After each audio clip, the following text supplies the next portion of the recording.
conosco nas nossas noites de quinta-feira, onde com certeza nós vamos aprender muitas coisas da parte do Senhor através desses textos, dessas ministrações, reflexões que faremos no livro de Juízes. Hoje eu vou ler o capítulo 2 de Juízes, a partir do versículo de número 7. Graças a Deus. Em vez de conversar, circular pela igreja, enquanto a palavra estiver sendo ministrada, estamos ao vivo. Está no Facebook já? Vai colocar? Já está? Você passa na frente assim, para todo mundo te ver. É? Ah, estava no 3, 2, 1. Então tá bom. Juízes, capítulo de número 2.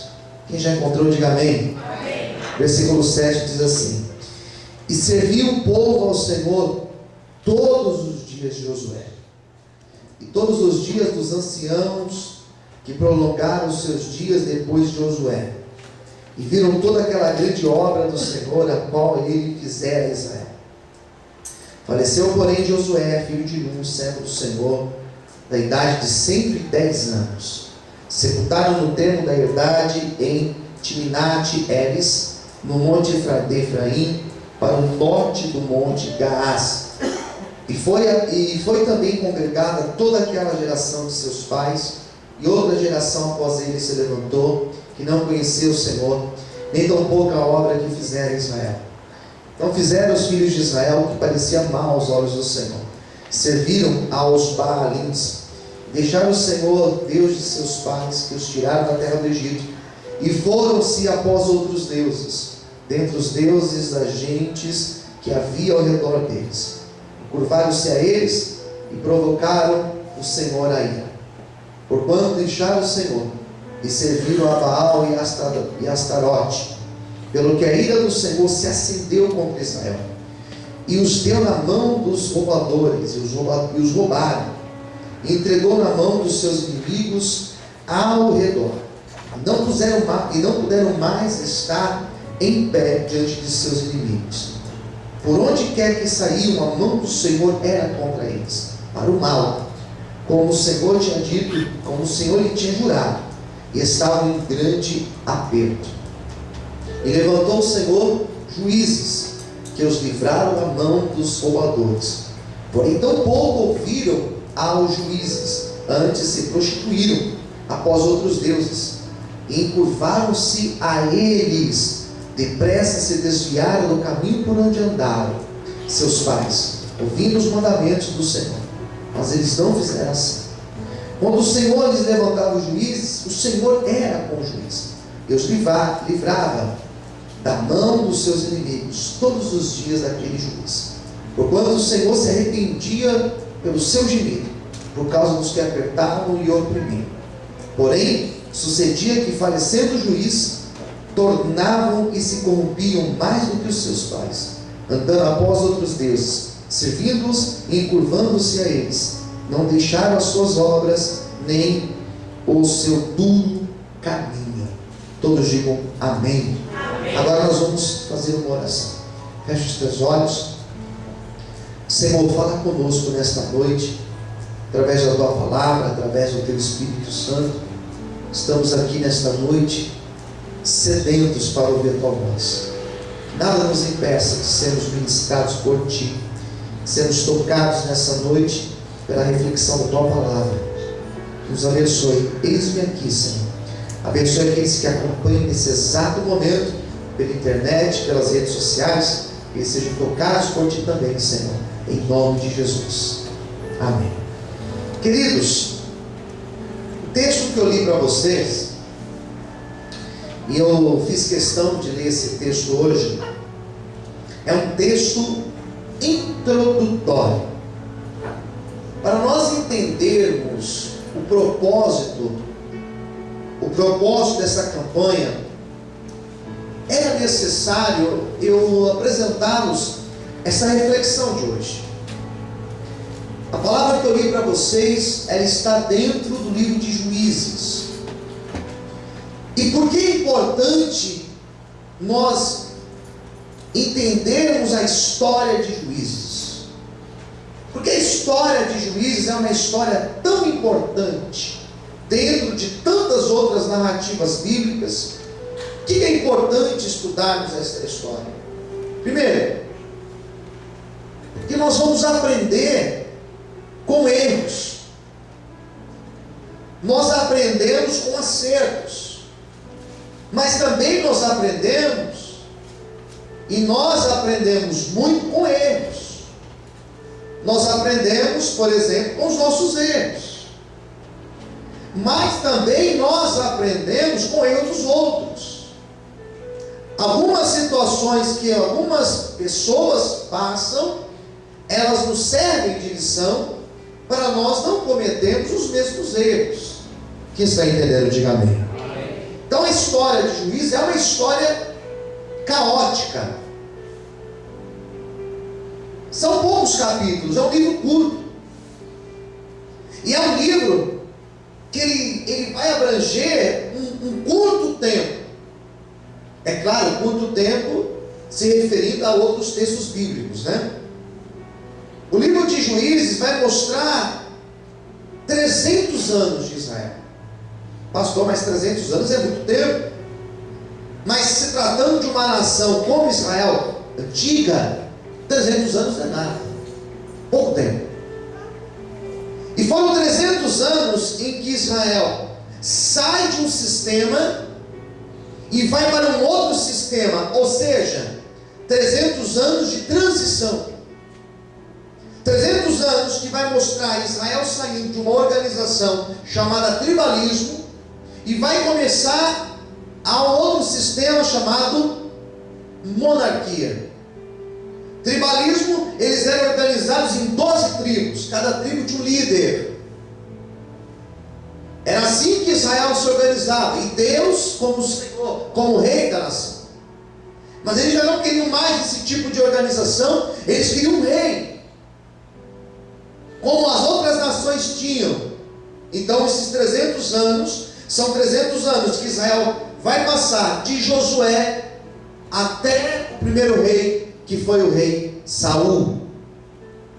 E esses 300 anos, esta ponte de tempo, foram 300 anos de sombras, foram 300 anos muito difíceis, porque foram 300 anos em que Israel viveu uma corrupção moral. Eles viveram uma corrupção social e uma apostasia da fé, uma apostasia espiritual. Ou seja, eles se afastaram de Deus. Então não foi um período bom, foi um período péssimo para Israel.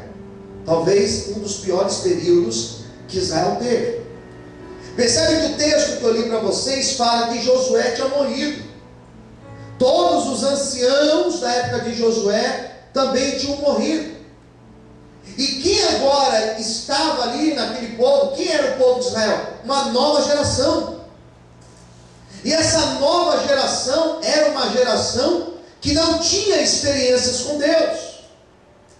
Os pais deles tinham experiência com Deus, o Deus que tirou do Egito. Eles não tinham experiências com Deus. E por eles não terem experiências com Deus, eles não se relacionavam com Deus. Quem está entendendo, diga.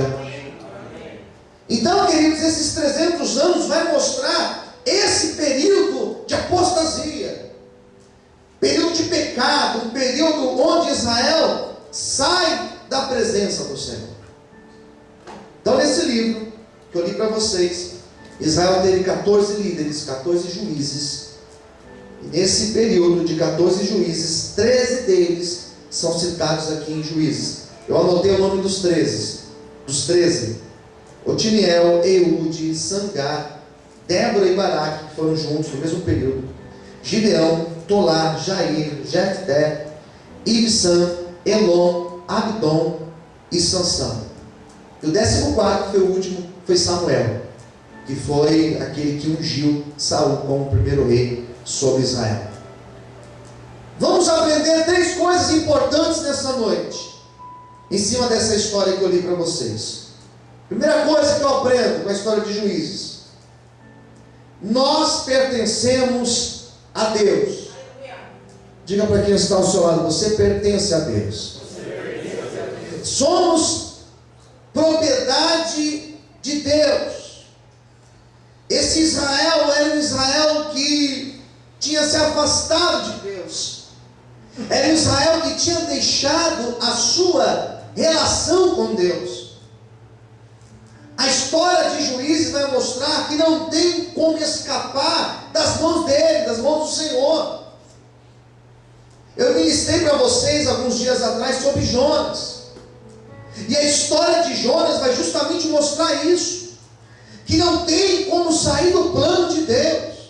Não tem como a gente sair daquilo que Deus traçou para as nossas vidas. Pastor, mas eu tenho livre-arbítrio. É claro que você tem o livre-arbítrio.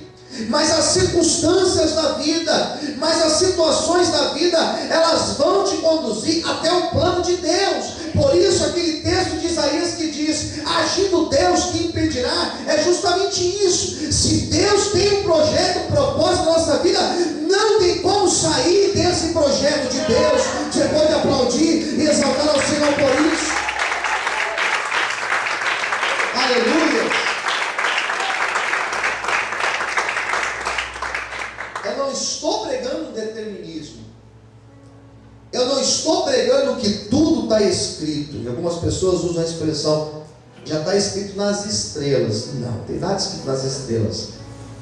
A única estrela que tinha escrito era a estrela do PT, né? Que agora também está devagar, né? Não tem nada escrito assim determinado. Não é isso que eu estou dizendo.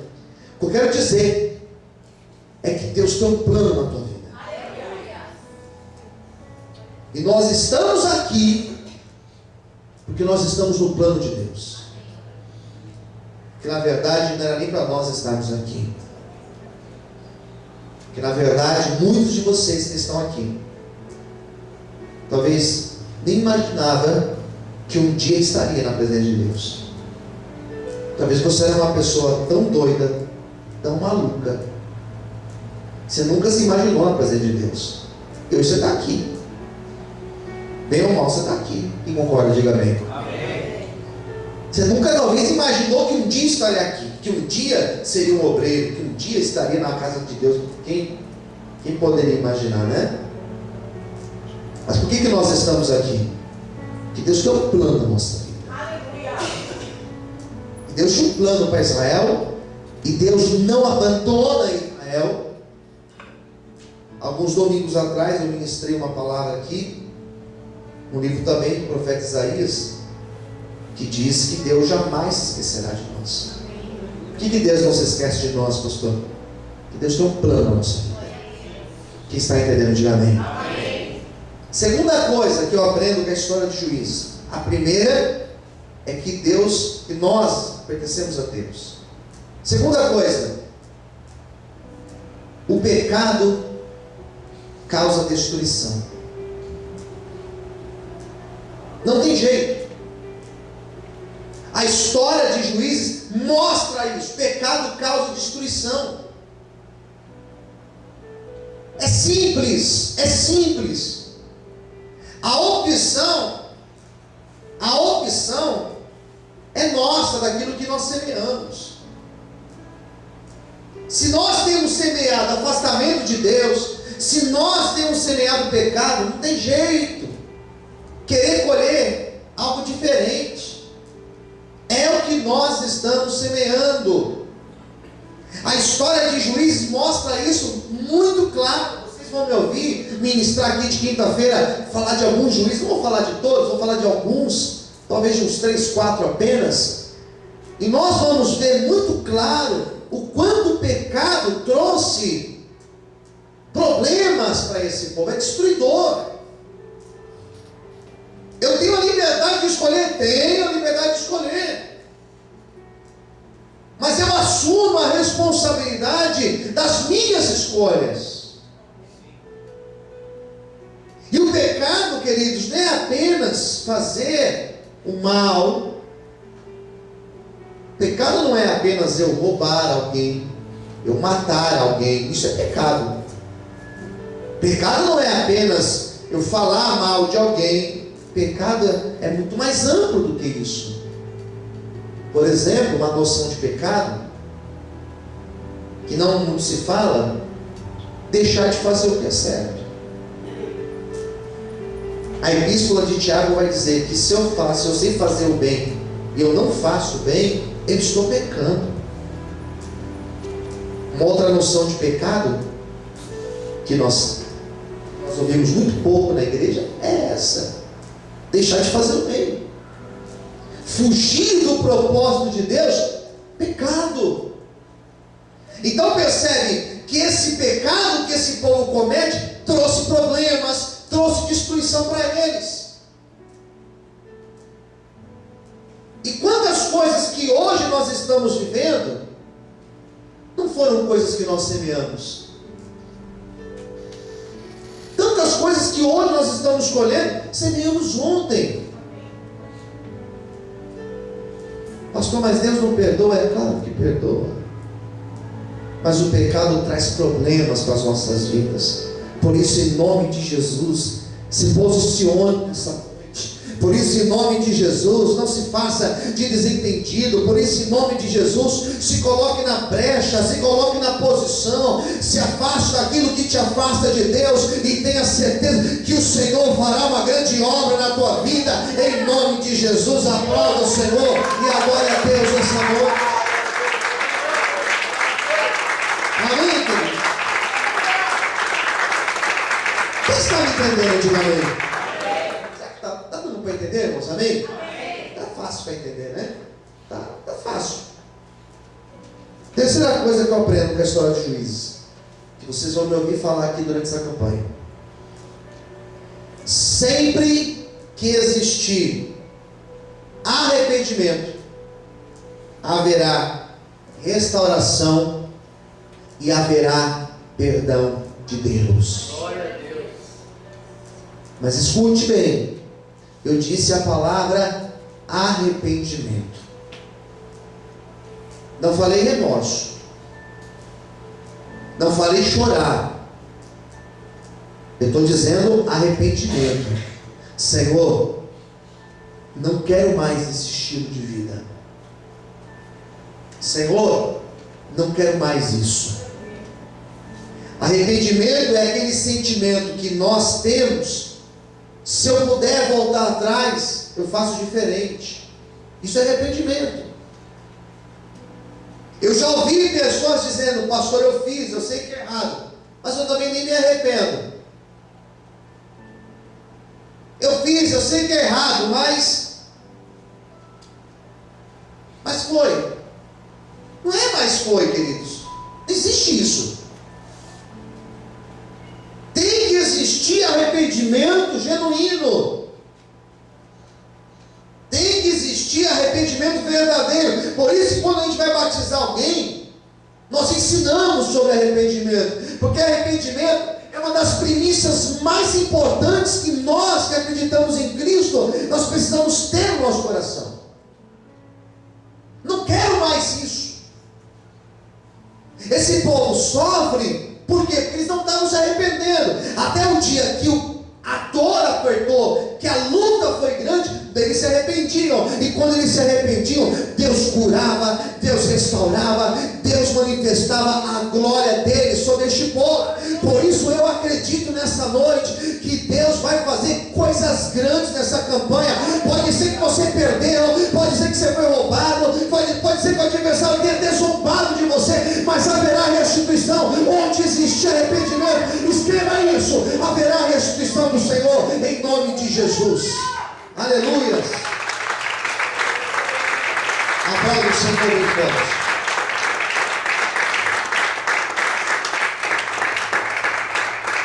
Está ouvindo, amém? Essa essência que eu percebo dentro de Juízes.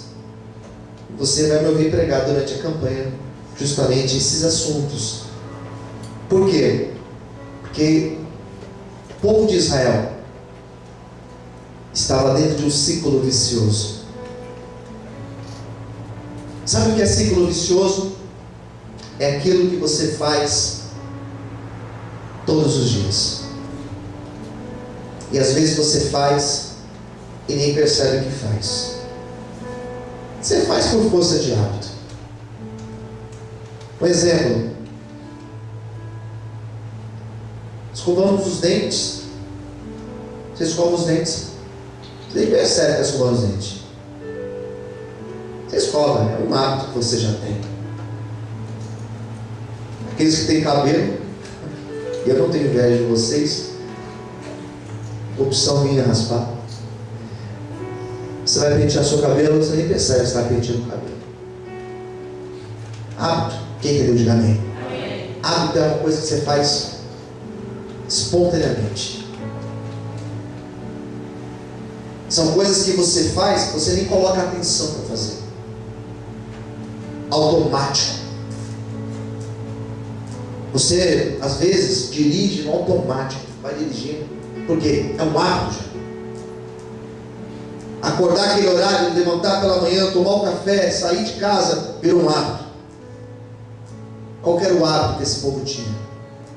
Era um ciclo vicioso que tinha 4 hábitos ali dentro, 4 situações ali dentro. Primeiro, esse povo se afastava de Deus sempre. Eles já estavam acostumados a buscar Deus só na hora da necessidade. A igreja está cheia de pessoas assim. Só lembra do pastor, só lembra da igreja, só lembra que tem culto, só lembra quando está na luta. Deve ter alguns assistindo agora e acompanhando a palavra, dizendo amém. Acho que avisaram o pastor que eu estou vendo. Não estou vendo não, você pode assistir aí à vontade.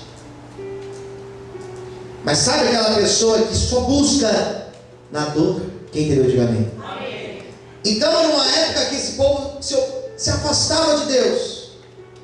Daí quando eles se afastavam de Deus, vinha outra parte do ciclo vicioso.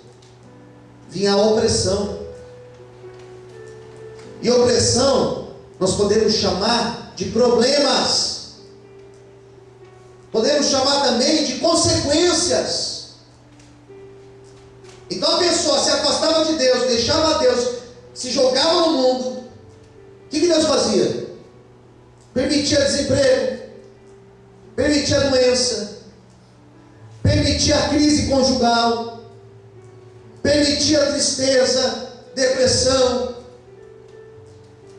permitia angústia. Eu nunca tive isso, pastor, agora eu tenho. Por quê? Não sei. Era um povo que quando eles se afastavam de Deus, Deus tirava a mão. Posso ouvir um amém? Deus tirava a mão. Daí Deus levantava nações ao redor, muito mais pecadoras que Israel. E eles vinham contra Israel, e eles oprimiam os israelitas, roubavam os israelitas, saqueavam os israelitas. Nós vamos falar mais para frente de Gideão. E na época de Gideão, 7 anos, eu disse, 7 anos, tudo que eles plantavam, os midianitas roubavam. Era assim que Deus permitia, porque eles saíam debaixo da mão de Deus. Vou dar um conselho para você nessa noite, em nome de Jesus. Em nome de Jesus, pelo amor de Deus, não sai debaixo das mãos do Senhor. Aleluia. Posso ouvir amém? Amém. Não se afasta de Deus não, irmãos. As consequências são muito duras. Então vinha a apostasia, então Deus permitia eles serem roubados, Deus permitia eles sofrerem, Deus permitia a opressão vir sobre eles. Daí quando vinha a opressão, daí quando vinha a dor, daí quando vinha a angústia, daí quando vinha o problema, o que eles faziam? Dobravam os joelhos e eles clamavam a Deus. Amém. Posso ouvir um amém? Amém. Não só clamavam, mas eles se convertiam a Deus. Senhor, nos perdoe. Senhor, tenha misericórdia das nossas vidas. Senhor, nos perdoe por ter sido inconsequentes. Senhor, nos perdoe que nós fomos totalmente errados. Daí a dor vinha, a opressão vinha, e eles clamavam, eles se convertiam, eles choravam aos pés de Deus.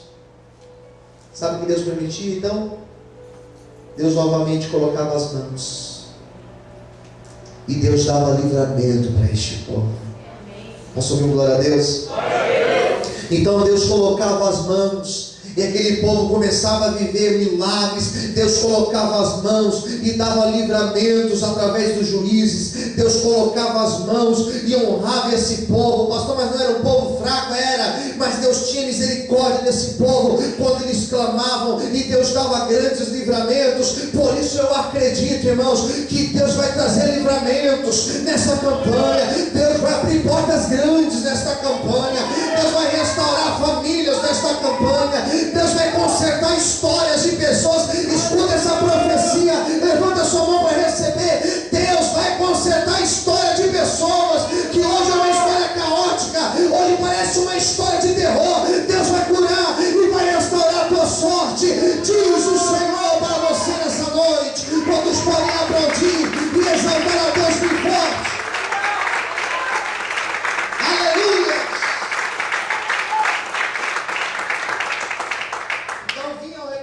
A libertação, a restauração, e mais do que isso, vinha o avivamento sobre este povo. A saída do pecado, o arrependimento verdadeiro, trazia o reavivamento para esse povo.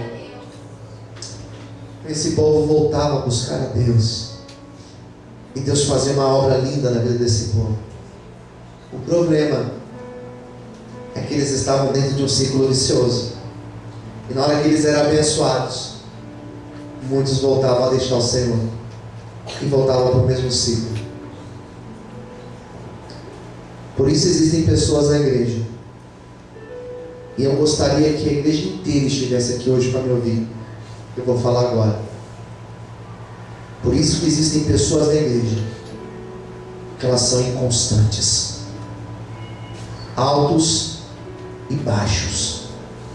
Quem me ouviu, diga amém. Amém. Por isso que existem pessoas 2 passos para frente, 2 passos para trás, 2 passos para frente, 2, 3, 4, sei lá quantos passos para trás. São inconstantes. Por quê, pastor? Porque não tem constância para buscar o Senhor. Se converteram verdadeiramente. Mas se existir conversão, se existir mudança, haverá uma restauração por completo. Eu arrisco a dizer que a glória da segunda casa será maior do que a da primeira, diz o Senhor dos exércitos. Amém? Quantos podem aplaudir e exaltar ao Senhor nessa noite? Aleluia! Amém? Por isso que essa mensagem que eu prego hoje, ela é cristã. Por isso que essa mensagem que eu estou pregando hoje, ela traz confronto, ela traz choque. Por isso que essa mensagem que eu estou ministrando hoje, não é para qualquer ouvido ouvir. Não é. Não é para qualquer ouvido ouvir. É uma mensagem que eu não posso pregar em qualquer igreja que eu sou convidado. Não posso. Por quê? Porque nem todos querem ouvir sobre conversão, sobre mudança de vida. As pessoas, elas querem continuar do mesmo jeito. Pode até continuar do mesmo jeito, mas tua vida vai continuar do mesmo jeito. Se existir a conversão e a mudança, existirá a restauração por completo, em nome de Jesus. Amém? Você pode mais uma vez aplaudir ao Senhor. Que Deus te abençoe. Que o Espírito Santo continue ministrando na tua alma, na tua vida, em nome de Jesus. Onde que eu preciso me converter, pastor? Vamos fazer o seguinte, vamos perguntar para Deus. Fique em pé nesse momento. Onde que eu preciso mudar, pastor?